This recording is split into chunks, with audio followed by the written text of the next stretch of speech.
Assalamualaikum warahmatullahi wabarakatuh. Bertemu kembali dalam kelas Pendidikan Islam KSSMPK tingkatan 1. Pada hari ini kita akan belajar dalam bidang sirah unit ke-16 Seruan Dakwah Rasulullah. Okey, terlebih dahulu mari kita lihat standard kandungan dan standard pembelajaran kita pada hari ini. Standard kandungan 7.1 iaitu strategi dakwah Rasulullah sallallahu alaihi wasallam. Standard pembelajaran kita pada hari ini, murid berupaya yang pertama menyatakan dakwah yang dilakukan oleh Rasulullah sallallahu alaihi wasallam secara rahsia. Yang kedua, menyatakan dakwah yang dilakukan oleh Rasulullah sallallahu alaihi wasallam secara terang-terangan. Dan yang ketiga, murid dapat membezakan antara dakwah secara rahsia dan terang-terangan. Okey, jom kita lihat pembelajaran kita pada hari ini. Okey, seruan dakwah Rasulullah. Yang pertama, Rasulullah berdakwah secara rahsia. Okey, dengan kalimah asyhadu an la ilaha illallah wa asyhadu anna Muhammadar Rasulullah. Okey, dakwah secara rahsia ini telah dijalankan di rumah Al-Arqam bin Abi Al-Arqam, iaitu tempat dakwah dijalankan secara rahsia. Okey, kamu kena tahu di manakah lokasi dakwah secara rahsia yang dilakukan oleh Rasulullah, iaitu di rumah Al-Arqam bin Abi Al-Arqam. Okey, kita lihat pula dakwah secara terang-terangan. Okey, Rasulullah sallallahu alaihi wasallam menyeru kaum musyrikin di atas Bukit Safa. Ini adalah di mana lokasi dakwah dilakukan secara terang-terangan, iaitu di atas Bukit Safa.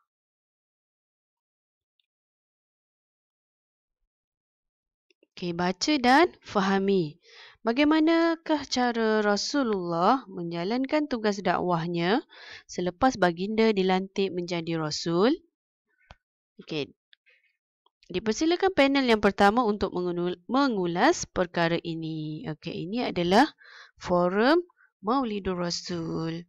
Okey, dan jawapan panelnya adalah Rasulullah sallallahu alaihi wasallam menjalankan tugas dakwahnya secara rahsia. Seterusnya, baginda menyampaikan seruan Islam kepada kaum keluarga dan para sahabat yang terdekat.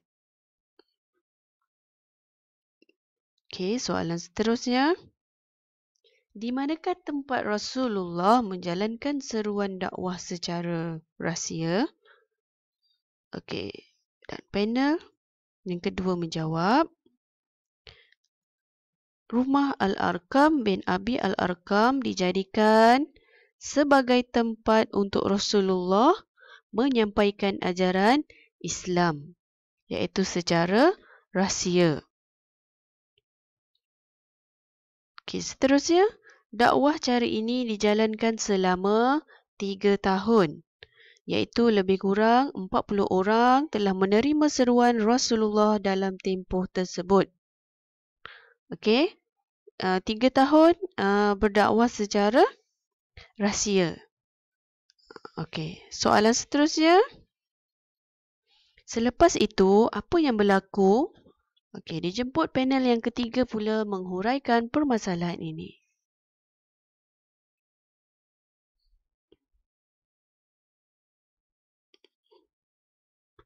Okey, seterusnya adalah maka panel itu telah menjawab, turunlah ayat Allah Subhanahu Wa Taala yang meminta Rasulullah menjalankan dakwah secara terang-terangan. Okey, iaitu Rasulullah telah mendapat perintah daripada Allah untuk menjalankan dakwah secara terang-terangan. Okey, dakwah secara terang-terangan ini dilakukan secara terbuka. Baginda Rasulullah telah mengumpulkan Bani Hashim untuk melaksanakan tanggungjawab ini. Seterusnya, perhimpunan di kaki Bukit Safa juga diadakan untuk mengajak masyarakat Arab Jahiliyah menerima ajaran Islam. Ini adalah lokasi di mana dakwah Rasulullah dijalankan secara terang-terangan, iaitu di Bukit Safa. Kamu perlu ingat lokasi di mana dakwah Rasulullah dilakukan secara sembunyi dan terang-terangan. Bapa saudara Rasulullah iaitu Abu Lahab telah menentang dan mengejek Rasulullah serta menghasut masyarakat Arab supaya tidak menerima seruan baginda. Iaitu bapa saudara Rasulullah Abu Lahab. Beliau menentang dan tidak menyokong Rasulullah menjalankan dakwah secara terbuka. Walau bagaimanapun, Rasulullah tetap meneruskan perjuangan untuk menegakkan syiar Islam. Hal ini demikian kerana seruan baginda bertentangan dengan tradisi menyembah berhala yang masih kuat diamalkan oleh masyarakat Arab Jahiliyah pada ketika itu. Ini adalah antara sebab-sebab kenapa Abu Lahab menentang. Mari kita lihat individu-individu yang terawal menerima seruan ini, iaitu seruan untuk memeluk agama Islam. Yang pertama, individu yang memeluk agama Islam yang pertama adalah Khadijah binti Khuwailid, iaitu isteri Rasulullah sallallahu alaihi wasallam. Yang kedua, Zaid bin Harithah, iaitu anak angkat Rasulullah sallallahu alaihi wasallam. Dan yang ketiga, Ali bin Abi Thalib, iaitu sepupu Rasulullah. Dan yang keempat adalah Abu Bakar As-Siddiq, iaitu teman rapat Rasulullah sallallahu alaihi wasallam. Teliti dan fahami. Teliti dan fahami perbezaan dakwah secara rahsia dan terang-terangan. Dia ada perbezaannya.